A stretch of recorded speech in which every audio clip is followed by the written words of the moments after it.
Bago tayo magsimula, maaari ba kitang anyayahan na mag-subscribe sa Miss Sira's Story?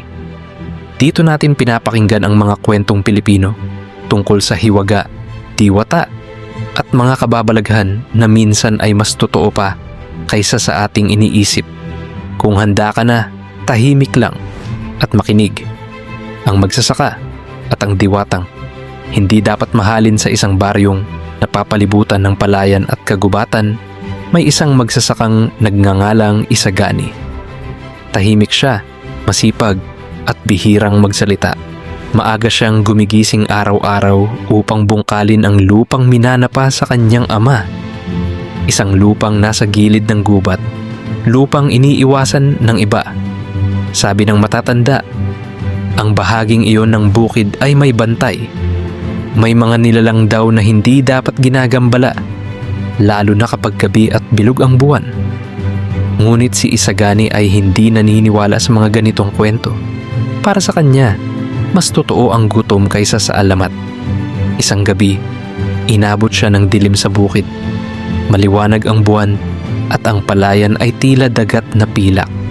Habang nagpapahinga siya sa ilalim ng isang punong balete, may narinig siyang mahina, ngunit malinaw na awit, banayad, malungkot at parang may hinahanap. Sinundan niya ang tinig hanggang sa makarating sa isang maliit na sapa na noon niya lamang napansin. Doon niya nakita ang isang babae. Mahaba ang buhok nito, tila hinabi ng liwanag ng buwan. Maputi ang balat at ang mga matay kasing lalim ng tubig. Nakaupo ito sa isang bato at tila hindi nagulat sa pagdating ni Isagani. "Hindi ka natatakot?" tanong ng babae. "Hindi ko alam kung bakit," sagot ni Isagani. "Pero parang matagal na kitang kilala." Ngumiti ang babae, isang angiting may babala. "Iyan ang unang senyales," wika niya, "na hindi ka na dapat lumapit." Ipinakilala niya ang sarili bilang amihan, isang diwata, tagapangalaga ng lupa at tubig, ng mga taniman at ulan. Bihira raw siyang magpakita sa tao at mas bihira ang mga taong nakakakita sa kanya nang hindi nawawala ang ulirat. Ngunit gabi-gabi, bumalik si Isagani sa sapa. Doon niya natagpuan ang kapayapaang matagal na niyang hinahanap. Nag-usap sila tungkol sa lupa, ulan, pagod ng pagiging tao, at lungkot ng pagiging walang hanggan. Unti-unting nahulog ang loob ni Isagani, at sa kabila ng kanyang mga babala, ganoon din si amihan. "Hindi ito dapat mangyari," sabi ni amihan isang gabi. "Kapag minahal mo ako, may kapalit." Ngunit ang pag-ibig ay hindi marunong makinig. Nagpakasal sila sa paraang walang saksi, walang pari, walang handaan. Tanging ang buwan, lupa, at hangin ang naging saksi. At sa mga sumunod na taon, ang bukid ni Isagani ay namunga.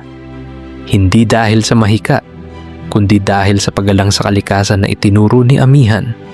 Ngunit may isang mahigpit na kondisyon. "Huwag mo akong hahanapin kapag ako'y nawala," sabi ni amihan. "At huwag na huwag mong babanggitin ang aking pangalan sa harap ng maraming tao." Dumating ang tagtuyot sa baryo. Naging mainggit ang mga tao nang makita nilang tanging bukid ni Isagani ang may-ani. Sa galit at pagod, binanggit niya ang pangalan ni amihan.